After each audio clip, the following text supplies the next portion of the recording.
Assalamualaikum warahmatullahi wabarakatuh. Selamat siang sahabat semua. Kembali kita bertemu pada pertemuan perdana semester genap mata kuliah Ulumul Quran secara online. Dalam pertemuan awal ini terlebih dahulu kita sampaikan terkait kontrak belajar.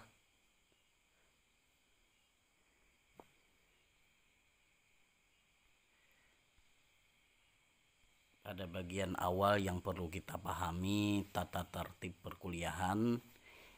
Yang pertama, sebelum melaksanakan pembelajaran, mahasiswa diwajibkan berdoa sesuai kepercayaan masing-masing. Jika nantinya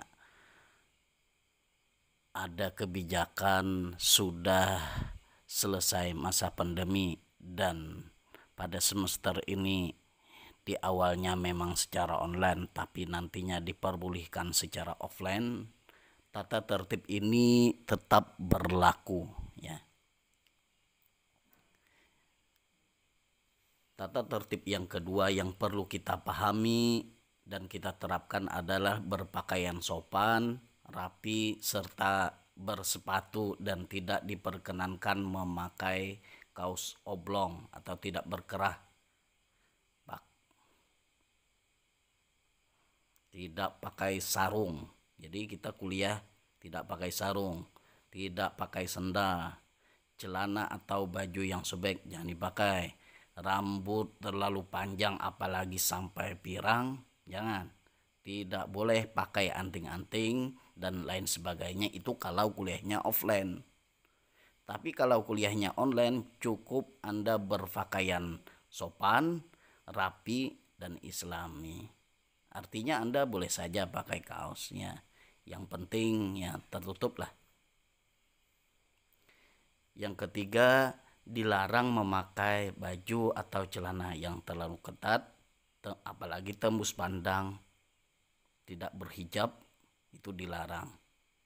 Dan semua diharapkan mengikuti kegiatan kampus. Yang keempat, melaksanakan tugas yang diberikan dalam perkuliahan, khususnya pada mata kuliah yang Bapak ampu, mata kuliah Ulumul Quran. Yang kita bahas pada perkuliahan Ulumul Quran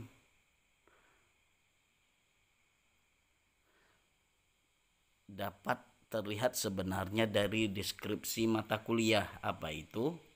Dalam Ulumul Quran dibahas tentang ilmu-ilmu yang berkaitan dengan Al-Quran. Di antaranya aspek sejarah seperti pengumpulannya, penulisan, sebab turun, makiyah dan madaniyah, nasikh dan mansuh juga dibahas tentang ilmu-ilmu qiraatul Quran, i'jazul Quran, al-munasabah, al-muhkam dan mutasyabihat, terjemah, tafsir, takwil, serta ragam metode tafsir Al-Quran. Capaian pembelajaran program studi yang diharapkan menguasai ulumul Quran secara teori dan praktek, dan yang penting mampu meresapi ulumul Quran yang telah dipelajari saat membaca Al-Quran, khususnya terkait ayat berhubungan langsung dengan tema yang dibahas. Sedangkan capaian pembelajaran mata kuliah, mahasiswa diharapkan mampu mendeskripsikan, mampu memahami, membedakan serta meresapi tentang makna ulumul Quran, jam'ul Quran dan lain sebagainya. Bisa dilihat setiap pokok bahasan bisa dilihat pada bagian deskripsi RPS Ulumul Quran ya. Pada pertemuan pertama terkait kontrak belajar, makna ulumul Quran, ruang lingkup, tujuan serta sejarah ulumul Quran. Pertemuan kedua, pengertian jam'ul Quran dan jam'ul Quran pada masa Nabi, Khulafaur Rasyidin dan sesudahnya. Ini pertemuan kedua. Pada pertemuan pertama, dosen yang mempresentasikan.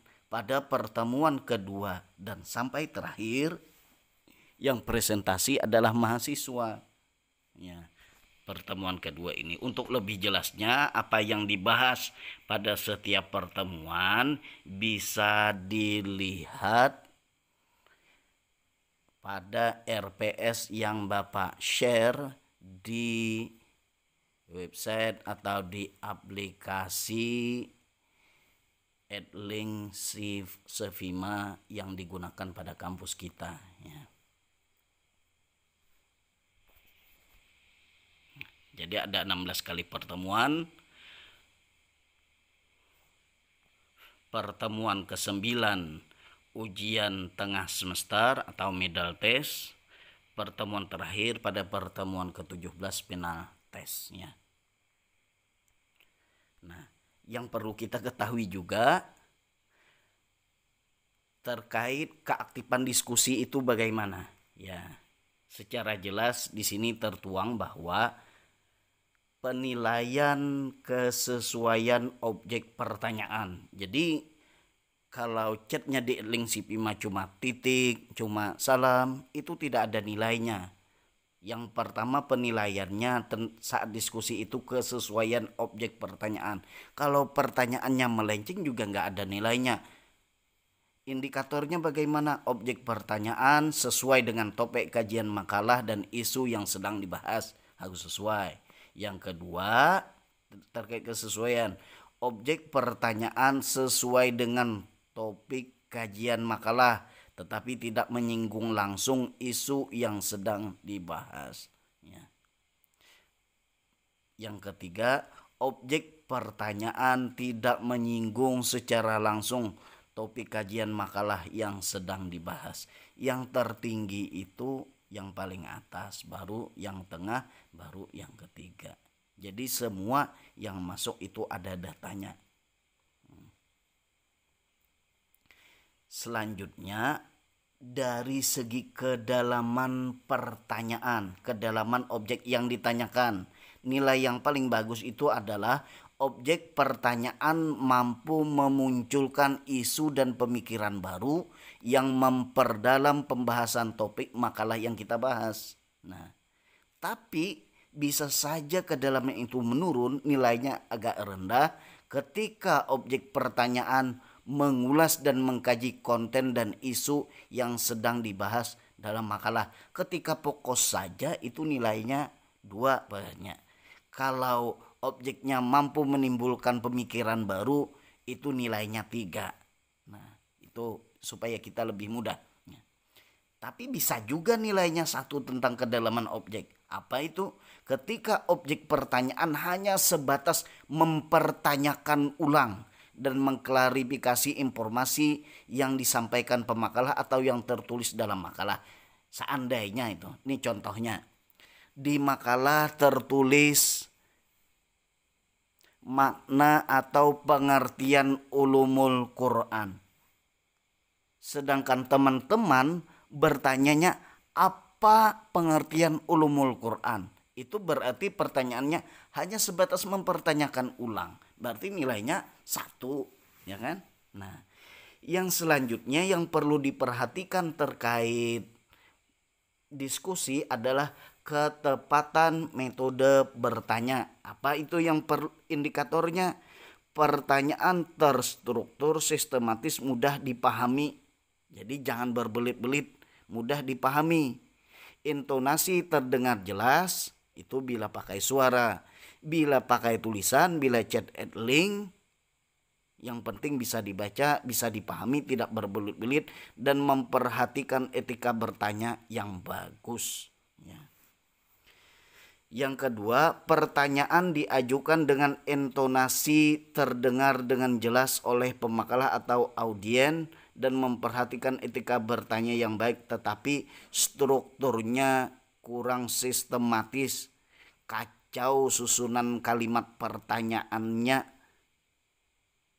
itu nilainya 2. Yang nilai terendah nilainya 1, pertanyaan disampaikan dengan intonasi yang tidak jelas, bertele-tele, strukturnya kacau dan tidak beretika bertanya. Ya. Kira-kira kawan-kawan bisa memahami hal itu. Selanjutnya, ketentuan pembuatan makalah yang akan dipresentasikan dalam bentuk video adalah unsur makalah ada 5. Yang pertama cover, yang kedua pendahuluan, ketiga pembahasan, keempat penutup, kelima daftar pustaka. Cover itu apa saja isinya? Judul makalah, logo Stairaha. Selanjutnya nama dan NIM penulis. Selanjutnya nama dosen pengampu dan nama kampus. Ingat ya, nama penulis itu ada 2 orang. Satu dari lokal A, yang satu dari lokal B. Ingat itu. Nah, jadi unsur makalah ada 5. Terus yang perlu diperhatikan dalam pembuatan makalah harus menggunakan footnote. Harus ada catatan kakinya. Ya, dari mana Anda mendapatkan kalimat itu harus ada sumbernya. Yang ketiga yang perlu diperhatikan dalam pembuatan makalah, pustaka yang dikutip minimal 10 sumber. 10 sumber, bukan 10 footnote. 10 buku, bukan 10 kutipan. Boleh sumbernya dari buku, tapi tidak boleh dari blog, tidak boleh dari website. Sumbernya itu tidak boleh dari medsos. Sumbernya itu dari buku atau dari jurnal, baik buku atau jurnal versi cetak atau elektronik. Nah, karena zamannya sudah canggih, kan kawan-kawan bisa akses tulis di Google, tulis Google Box atau Google Scholar. Maka muncul, tulis di Google Box itu apa judulnya, atau tulis di Google Scholar itu apa judulnya. Muncul buku-buku atau jurnal-jurnal terkait judul makalah yang akan kita tulis. Nah, itu yang jadi sumber. Sekarang sudah zaman internet, sangat mudah untuk mencari sumber bacaan untuk dijadikan rujukan, untuk dijadikan pustaka dalam penyusunan makalah. Yang keempat, makalah itu harus di-upload ke Google Drive milik Anda. Kemudian linknya di-share via @link Sivima dan grup WA. Ya, grup WA.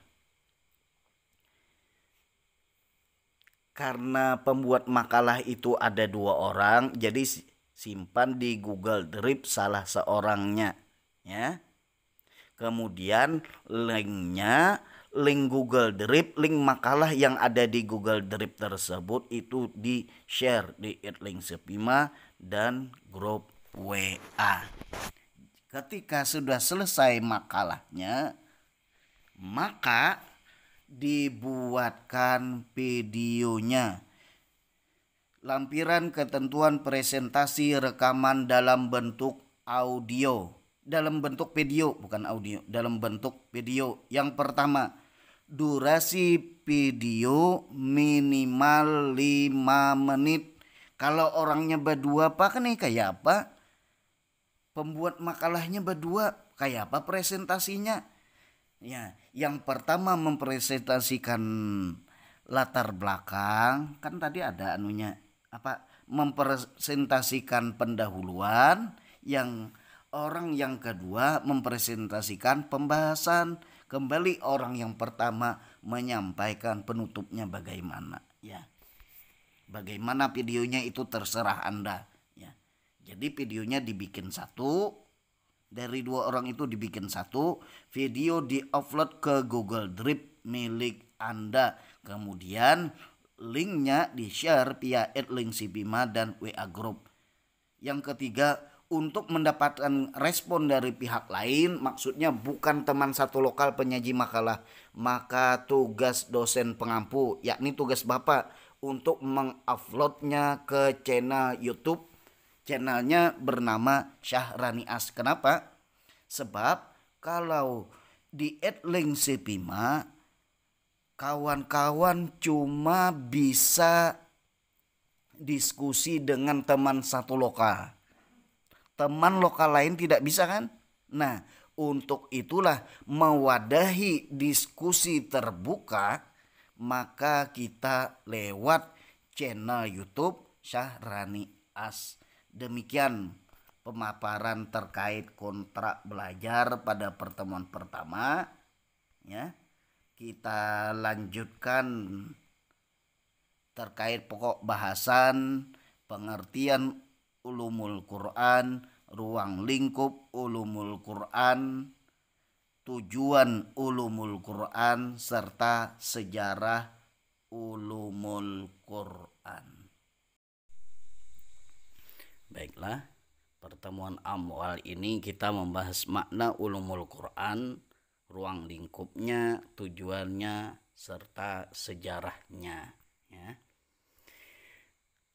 Ulumul Quran itu secara etimologi, secara bahasa itu berasal dari kata ulum dan Al-Quran. Ulum itu jamak, asalnya ilmu. Dikatakan sebagai suatu ilmu, suatu cabang ilmu harus memenuhi syarat. Yang pertama, al-fahmu wal ma'rifah, adalah suatu pemahaman dan suatu pengetahuan. Yang kedua, syaratnya adalah al-fahmu wal idrak, suatu pemahaman yang bisa dikuasai. Karena ulumul Quran itu dari ulum dan Al-Quran, kita lanjut Al-Quran. Al-Quran menurut Muhammad Abdul Azim Az-Zarkani, Al-Quran huwa kalamullah al-mu'jizul munazzal ala Nabi sallallahu alaihi wasallam al-maktubu bil masahibi al-manqulu bitawaturi al-muta'abbadu bitilawatihi. Ya. Maksudnya Al-Quran adalah firman Allah. Lanjut, al-mu'jiz, suatu mukjizat. Al-munazzal ala Nabi Muhammad sallallahu alaihi wasallam, diturunkan kepada Nabi Muhammad sallallahu alaihi wasallam. Al-maktubu bil masahibi, yang tertulis dalam satu mashaf. Al-manqulu bitawaturi, diriwayatkan secara mutawatir.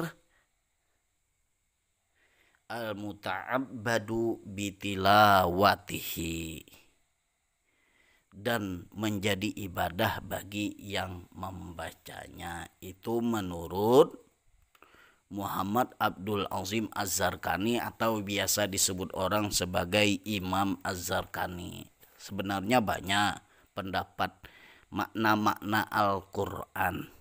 Ada lagi yang agak tenar, definisi yang sebagaimana diungkapkan oleh Mardan, bahwa Al-Quran adalah firman Allah, mengandung mukjizat, diturunkan kepada Nabi Muhammad sallallahu alaihi wasallam melalui malaikat Jibril, perantaran malaikat Jibril, ditulis dalam mashaf yang disampaikan secara mutawatir, membacanya dianggap ibadah, dan diawali dengan surah Al-Fatihah, diakhiri dengan surah An-Nas. Itu diantaranya. Ada lagi pendapat-pendapat yang lain yang pada intinya bisa kita ringkas, bisa kita simpulkan bahwa Al-Quran itu adalah firman Allah yang diturunkan kepada Nabi Muhammad sallallahu alaihi wasallam.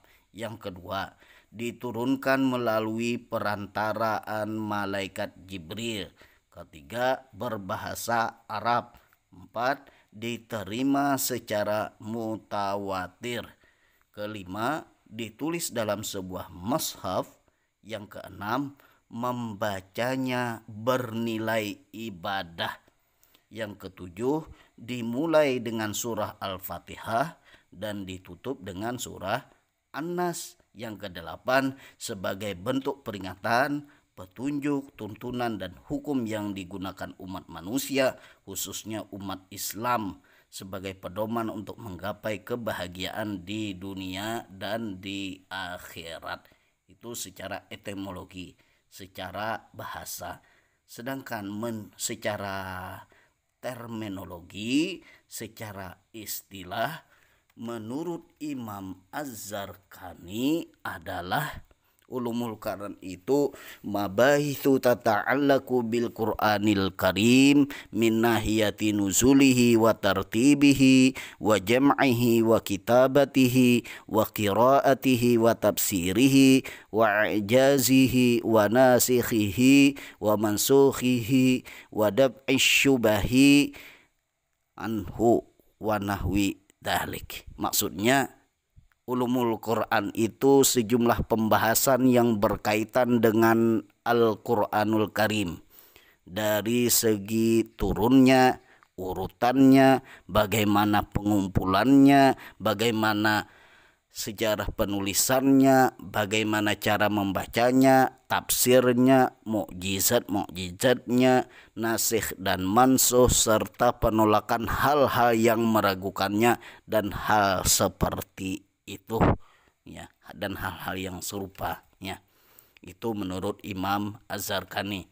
Menurut Manna Al-Qattan, ulumul Quran itu al-ilmu alladhi yatanawalul abhas, ilmu yang membicarakan banyak pokok bahasan yang berkaitan dengan Al-Quran. Dari sisi apa?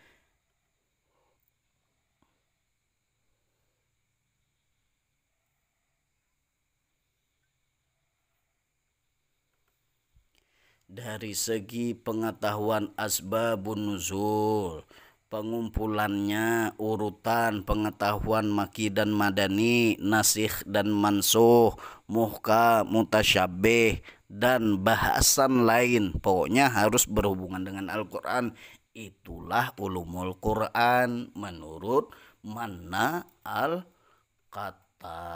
Ada lagi pendapat Imam Suyuti, juga pendapat Abu Syuhbah, tapi cukup dua itu yang jadi pokok bahasan awal sebagai pemanas ya, pemicu keaktifan kita kuliah di pertemuan perdana semester genap ini ya. Adapun ruang lingkup Al-Quran, menurut As-Suyuti dalam kitab Al-Itqan itu ada ulumul Quran itu mencakup 80 cabang ilmu. Banyak cabangnya. Cabang ilmu itu bagaimana? Banyak fikih itu satu cabang, usul fikih itu satu cabang. Nah, ulumul Quran itu 80 cabang ilmu. Ada 80 cabang ya. Selanjutnya yang lebih mencengangkan lagi, pendapat Abu Bakar Ibnu Al-Arabi, juga dikutip oleh As-Suyuti, bahwa ulumul Quran itu terdiri dari 77.450 cabang ilmu. Apa alasannya? Hal ini didasarkan pada jumlah kata yang terdapat dalam Al-Quran, di mana tiap kata itu kali 4. Sebab apa nang dimaksud 4 itu? Satu kata contoh. Contohnya apa tuh?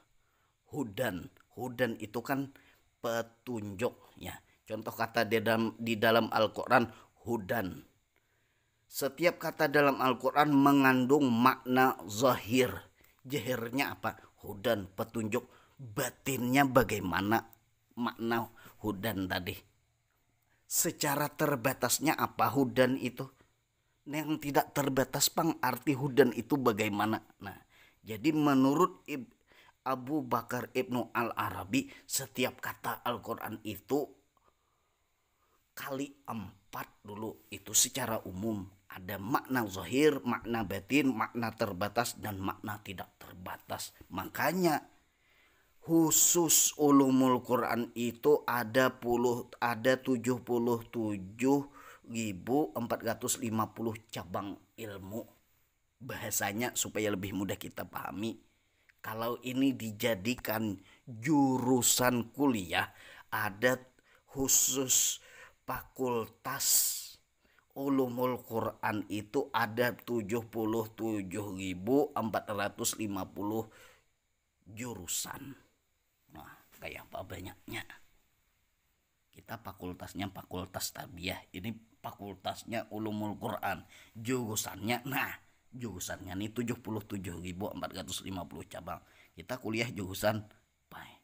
Bisa kalau membayangkan bagaimana banyaknya pokok bahasan ulumul Quran. Nah, supaya lebih ringkas, Hasbi As-Sidqi itu mengelompokkan jadi 6. Supaya jadi 6 itu secara garis besar bagaimana? Yang pertama nuzul, turunnya dari segi tempat dan waktu. Disebut makiyah kah, madaniyah? Turunnya itu waktu Nabi dalam perjalanan atau waktu Nabi bermukim? Siang atau malam turunnya? Musimnya apa, musim apa? Ya kan? Itu dari segi tempat dan waktu atau dari segi nuzulnya, ya, menurut Hasbi As-Sidqi. Yang kedua dari segi sanadnya, mutawatir, sad, ahad, atau bentuk kiraan Nabi, para penghafal Nabi, tahammulnya itu bagaimana, ya. Nah, yang ketiga dari segi ada al-qiraah, apa itu? Segi wakafnya, ibtida, mad, imalah, kemiringannya tadi, hamzah, takhfif, idgham, dan hukum-hukum bacaan itu. Qiraah itu kan bacaan. Nah, yang keempat, aspek bahasan yang berhubungan dengan lapas Al-Quran. Mana lapas garib dan mu'rab, mana mustarak, mana majas, muradib, isti'arah, adakah tasbih dalam Al-Quran? Nah, yang kelima adalah aspek pembahasan makna Al-Quran. Misalnya makna am dan khos, makna muqayyad, muhkam, mutasyabih, nasikh, mansukh, banyak lah. Nah, segi yang keenam menurut Hasbi As-Sidqi adalah aspek pembahasan makna Al-Quran terkait lapasnya, pasal yang mana, wasal bagaimana, itnab, ijaz, musawah, gesar itu bagaimana. Itulah pengelompokan yang diberikan oleh Hasbi As-Sidqi. Nah, selanjutnya sejarah pertumbuhan, sejarah perkembangan ulumul Quran. Kita kelompokkan menjadi 3.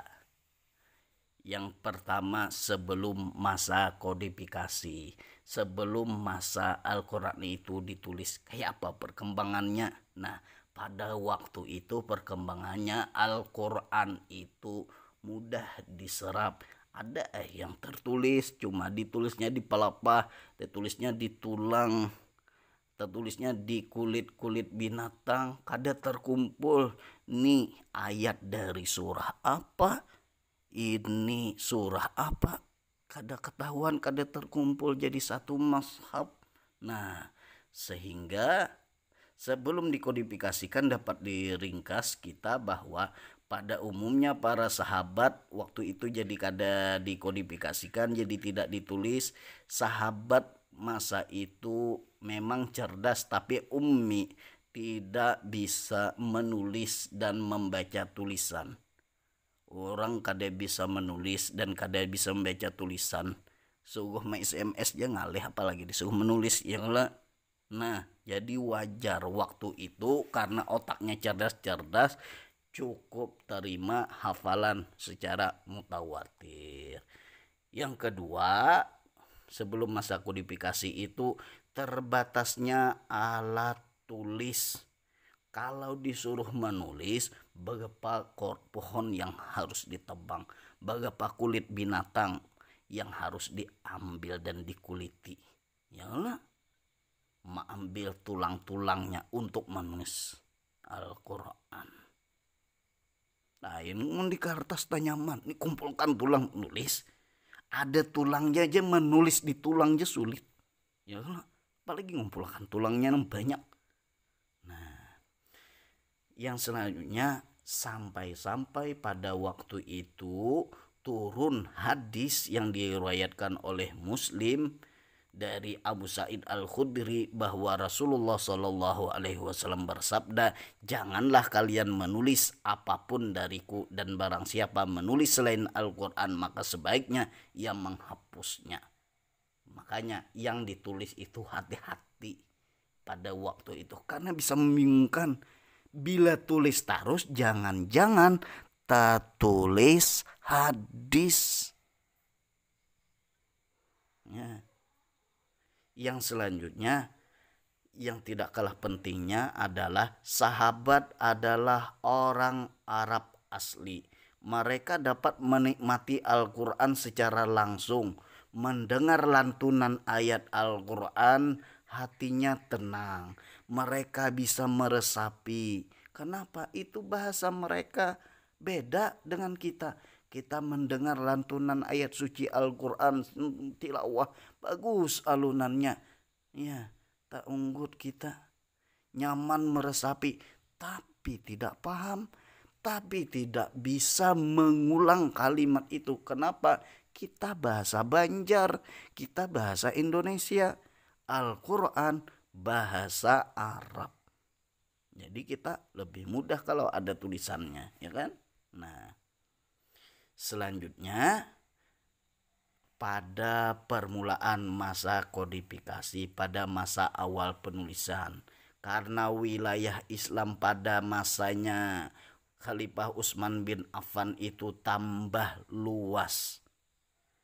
Orang Islam tambah banyak, sampai-sampai orang yang bukan Arab banyak yang masuk Islam pada masa Khalifah Utsman bin Affan.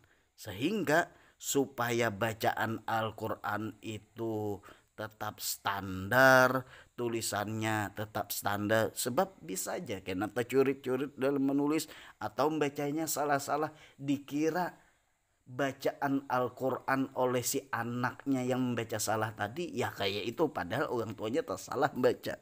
Ya. Maka supaya lebih menjaga hal-hal yang tidak diinginkan, ditulislah, disalinlah dari palapah-palapah, dari tulang, dari kulit itu menjadi satu mashaf Al-Quran. Disebutlah dengan mashaf Al-Imam. Nah, karena ditulisnya pada masa Khalifah Utsman bin Affan, maka rasamnya disebut dengan rasam Utsmani. Yang selanjutnya masa kodifikasi, perkembangan masa penulisan ulumul Quran.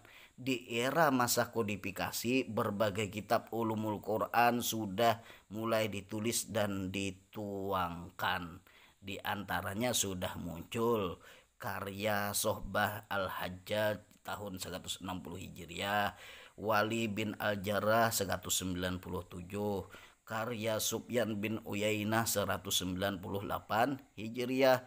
Pada abad ketiga ada juga karya Ibnu Jarir At-Tabari tahun 310 Hijriah dengan namanya Jami' al-Bayan fi Tafsir Ayatil Quran. Nah, selanjutnya tujuan mempelajari ulumul Quran, di antaranya menambah khazanah ilmu pengetahuan yang berkaitan dengan Al-Quran, Yang kedua, membantu umat Islam dalam memahami Al-Quran dan menarik atau mengistinbatkan hukum dan adab dari Al-Quran serta mampu menafsirkan ayat-ayat Al-Quran. Yang ketiga, mengetahui sejarah Al-Quran. Yang keempat, menciptakan kemampuan menggali pelajaran dari Al-Quran. Yang kelima, yang tidak kalah pentingnya, kita sebagai bahan untuk menangkis kalau ada ketuduhan, kalau ada keraguan pihak lain, orang lain terkait isi dan kandungan Al-Quran. Sebab Al-Quran adalah kitab suci kita selaku umat Islam. Maka kita yang harus menjaganya, karena kita tidak tahu persis, karena kita berasal dari berbagai latar belakang, agar tidak salah dan agar menguasai, memahami dan bisa meresapi Al-Quran, perlu mempelajari ulumul Quran. Demikian, terima kasih. Salah hilap mohon maaf. Yang benar hanyalah dari Allah, yang salah itulah keceplosan dari kita. Mari kita sama-sama perbaiki, kita kaji lebih dalam dengan berbagai referensi, ya. Moga bisa kita terima dan meningkatkan pemahaman kita terhadap ulumul Quran dan bisa berdampak dengan cara kita memahami Al-Quran. Demikian, salah hilap mohon maaf. Wassalamualaikum warahmatullahi wabarakatuh.